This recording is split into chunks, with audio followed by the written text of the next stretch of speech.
Well, good evening, everybody, and welcome to another episode in the series of the Beezone's presentation of the 7 stages of life as taught by Adi Da Samraj. Great one. And one of the things that I would like to address first is that this is not an official Adidam, which is the Church of Adi Da. Presentation Or any relationship to that. Beezone is not associated with Adidam or the Church of Adi Da. And so we are both students, Frank Marrero and myself, Ed Reether, former student of Adi Da and Adidam. We're both lifelong students in our heart. But as we both acknowledge, we can't find anything worth studying and being a student of. So, not in comparison. Yeah. And so this particular session of the 7 stages of life that we've been presenting to you and through the Beezone is on the 3rd stage of life. And if you've been following with us, that we've covered the 1st stage, which is basically from 0 to 7 years old or thereabouts, and the beginning development of human development. But also, this is a cultural development. And then there's the 2nd stage of life, which goes from 7 to 14. Again, it's a general kind of context.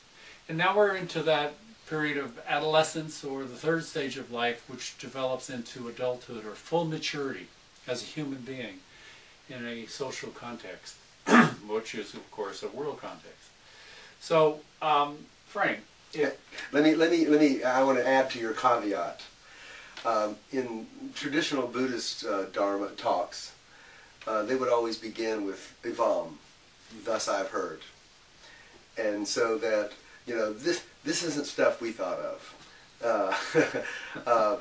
That this is thus I have heard. And so everything that we have to say that even slightly insightful, this we have heard. I think one of the things that you realize when you become a student of an enlightened master, or even a student of any discipline, is that you're not making this stuff up. I mean, this isn't coming out of your special little molecule of mind here.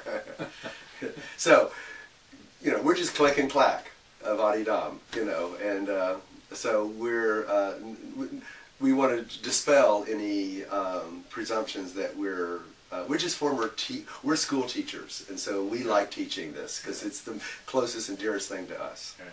So sorry. All right. No. Sorry. This is good. This is a discussion.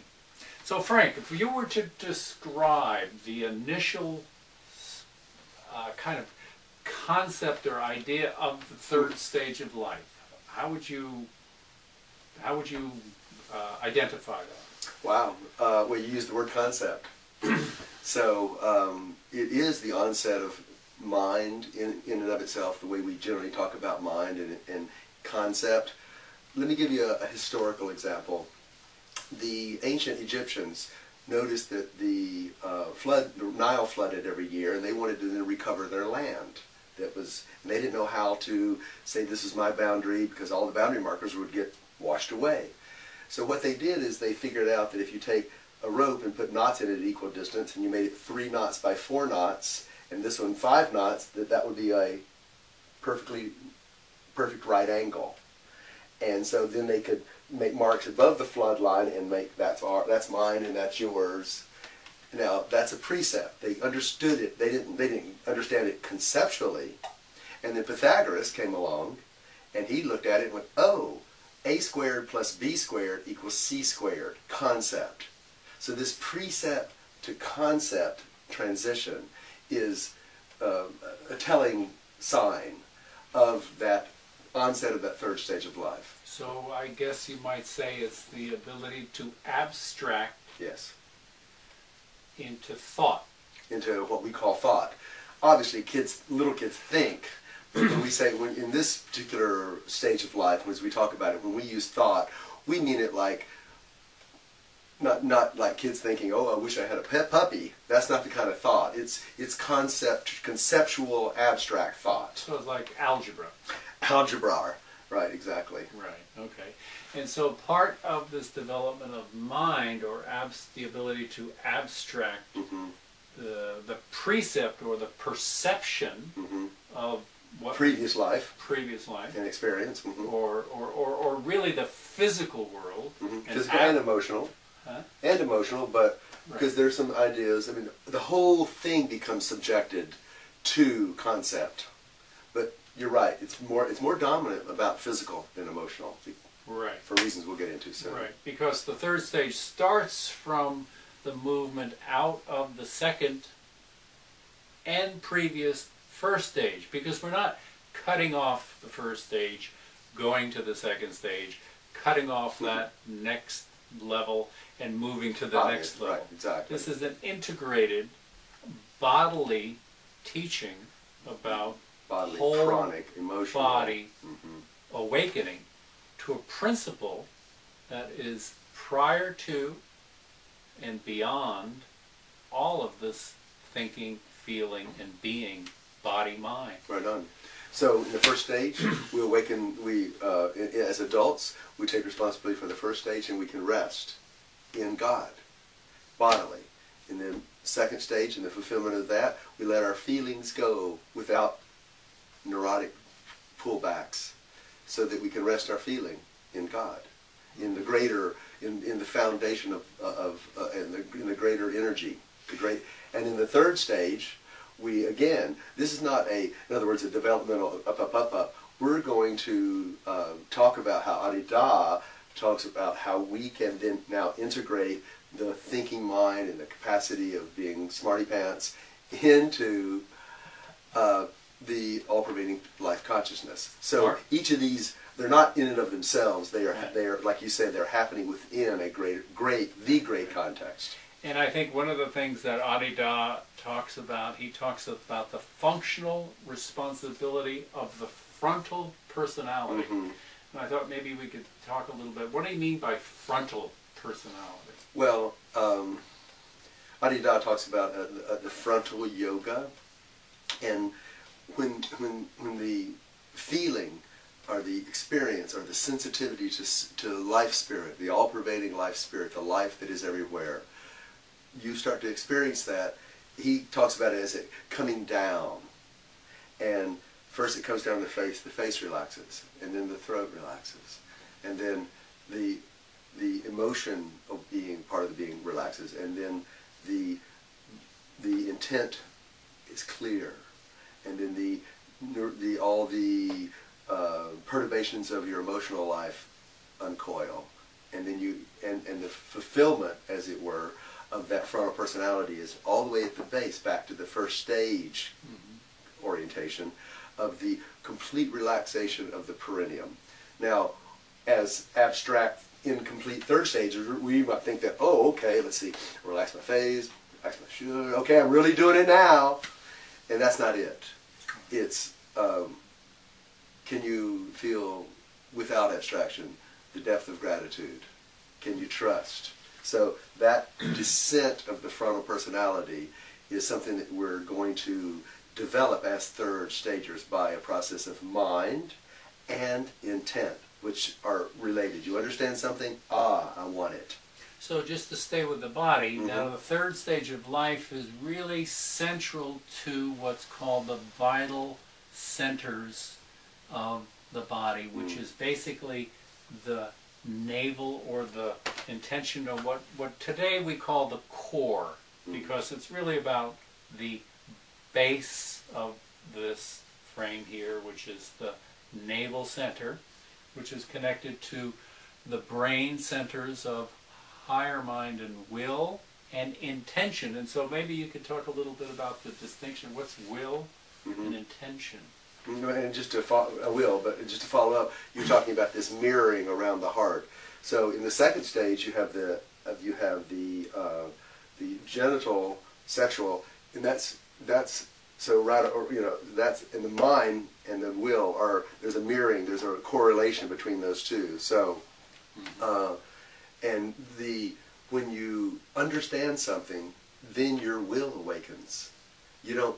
I mean, we're not talking about a willful 2-year-old. We're talking about real will, the capacity for intention. The capacity for intention is based, or the expression of the understanding. So they go together. It's not one than the other. So will has to be developed in the third stage of life. So they're given great tasks. Schooling becomes very different, and we have there's dozens or hundreds of small G gurus out there saying you've just got to imagine it and go for it. Yes, you are what you think, and just think it, and they'll magically appear. And it's a lesser concept. They're small G for sure, gurus, but it definitely has to be done. We do have to develop the capacity to be focused, to be one-pointed. And so one of the key elements in this will or development of intention is discriminative intelligence. To be able to discriminate in the maze of now what's developing as mind. Because a part of this is you have the dream mind, you have the reveries, you've got fantasies, you've got all sorts of conceptual. Now you've got to figure things out. Right, because those things you just said were more second stage mind, but they're still present, and so you do have to adapt and develop mind, and of course the word sophomoric comes to mind. You know, you think you know, oh, I've got it now, and everybody knows. I've never taught teenagers for just this reason. I teach adults in college and fifth graders right before this I know everything takes over. So that has to be developed. The capacity of mind has to be developed. The onset of that is what can be called cleverness. You really understand things in a way that is not mythic. One of my historical and prime examples is Odysseus. He's the one that figured out the Trojan horse. And so, because all the other people are going, oh, look, the gods have sent us a good gift. That's mythic thinking. That's second stage and magical first stage thinking. And Odysseus was not limited. He was certainly more developed, and that's why he was the hero of the Trojan War, because he came up with a clever, beyond mythic, beyond magic and mythic thinking that penetrated the wall. So it could be, it wasn't done just by vital force. It wasn't done by mythic force. In fact, those are then subjected by the clever mind. So the onset of this mind development, this is a kind of cleverness, but as we'll get to later, that has its own dark side. So, but then nevertheless, that cleverness is a kind of a discrimination.